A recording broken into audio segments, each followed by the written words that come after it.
सरना झंडा को उखाड़ने का प्रयास कर रहे थे, उखाड़ दीजिए, लेकिन उसको एक झंडा उखाड़ा है। हम लोग बृहस्पतिवार को 100 झंडा गाड़ेंगे और जो भी है वो कहते हैं कि हम लोग FIR करेंगे, जेल भेज देंगे, तो मैं उसको ललकार के एक ही शब्द में कहना चाहता हूँ कि आप में जितना ताकत है लगा ले।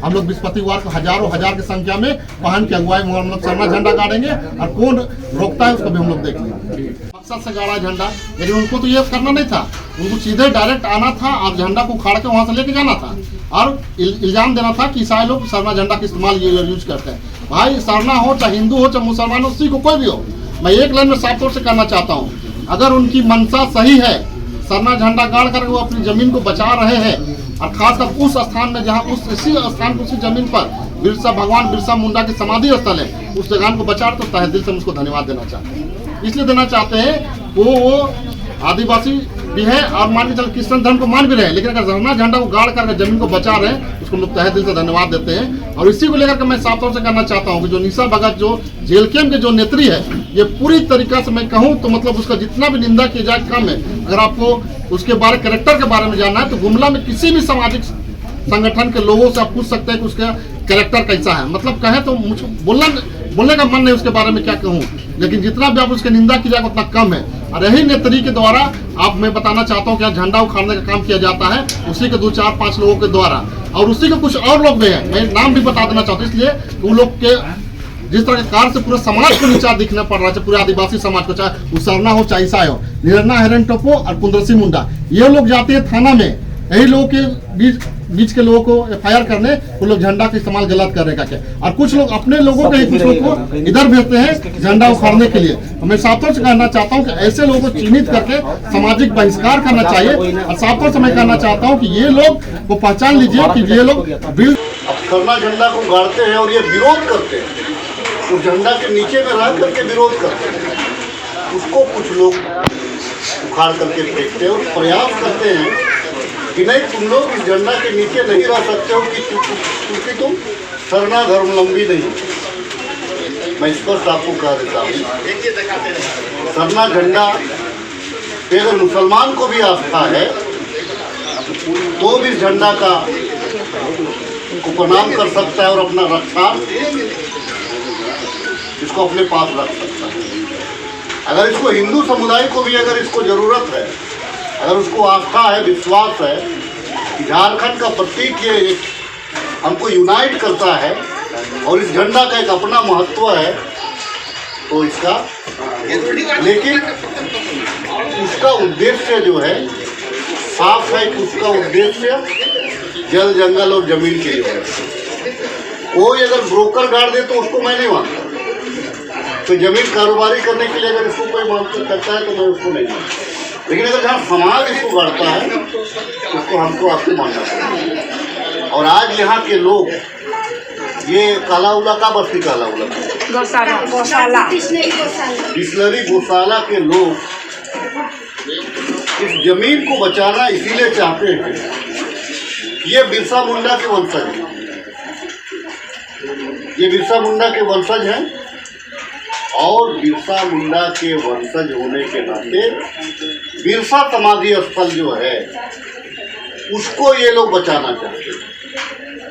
यहाँ पे कोई मलमूत्र का त्याग ना करे, यहाँ लोग कोई अतिक्रमण ना करे, इसका रक्षा ये लोग। और इस प्रकार से उखाड़ा गया ये राजनीतिक सोच, और राजनीतिक सोच को कभी भी समाज जो है उनके बहकावे में नहीं है। यहाँ कोई सरना ईसाई का मामला नहीं है। आज तो मैं खुद भी एक सरना धर्मावलंबी हूँ, खुद भी घर में पूजा करता हूँ, और जो एलिगेशन लगाया गया उसको मैं तोड़ना चाहता। और आने वाले दिनों में मैंने सामाजिक संगठन से मैंने भी आग्रह किया कि आप लोग जो है विधिवत यहाँ पे सरना झंडा करिए, ताकि जो ये जमीन जो है ये जमीन सुरक्षित है।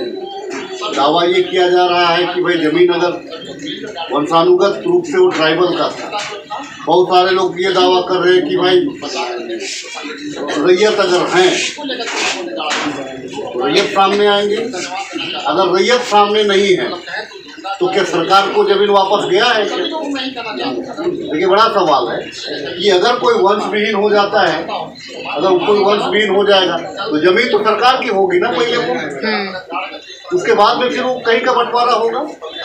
तो अगर लोग दावा, अगर इसका वंश है, इस खाता 24 का वंश है तो उसका हक में आएगा। अगर वो डोनेट करना चाहता है तो दे सकता। पहला, अगर ये खाता अगर निर्वंश है तो निर्वंश खाता अगर है तो सरकार को जाएगा, फिर सरकार जिनको सेटलमेंट करना चाहेगी सरकार उसको सेटलमेंट करेगी। यहाँ और सरकार क्या देखती है कि कब्जा किसका, यहाँ पे रह कौन रहा है, किसकी देख रेख में, इनका प्लॉट नजदीक है, ये तमाम चीज का वेरीफाई होता है ना, उसके बाद में ये क्लियरेंस होता है।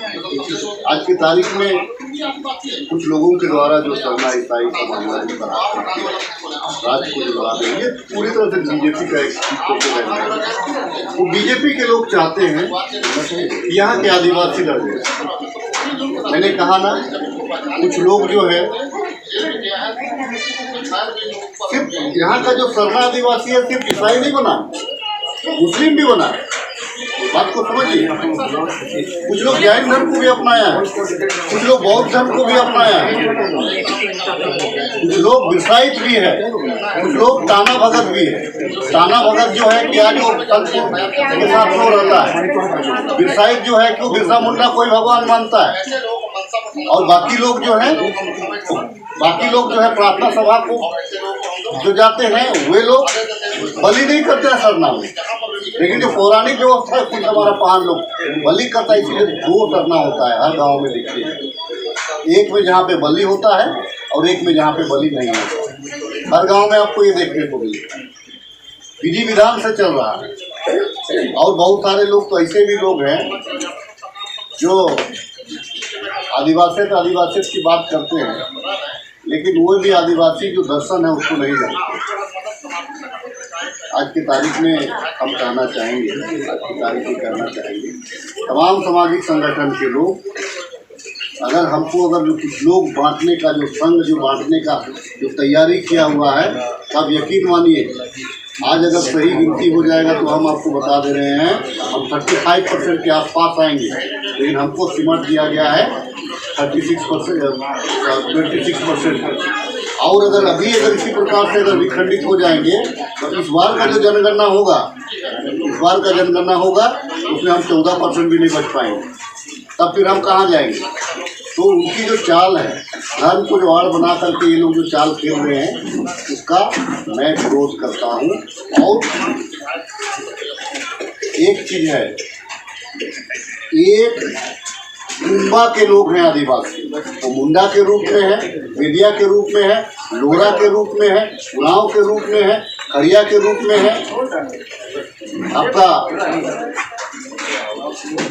तमाम जितने भी जनजातीय लोग हैं, एक कुंबा में हम लोग रहने वाले लोग हैं। हमारा खान पान एक है,